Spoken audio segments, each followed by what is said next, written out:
Found off the coast of Australia, this natural wonder is the largest single structure made by living organisms composed of billions of tiny coral polyps and visible even from space. What is the name of this massive formation? Hint ninyo, ayan.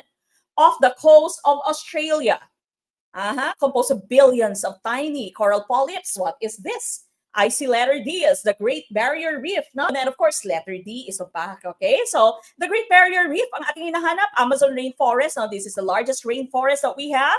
Common item sa LEP, no? This is known as the lungs of the earth. Kasi siya po yung nagpo-provide ng pinakamaraming amount ng oxygen sa mundo, no? That's your Amazon rainforest. Sahara Desert, this is the largest dry desert. What if, yung tanong po is the largest desert lamang, wala yung Sahara. Antarctica ang ating tumpak na choice kapag sinabi lamang po na the largest desert. Pero kapag sinabi pong largest dry desert, then your answer be Sahara. What if, Coach Beck, pareho po silang andyan? Eh di, Antarctica yung ating magiging choice. No? Basta walang dry.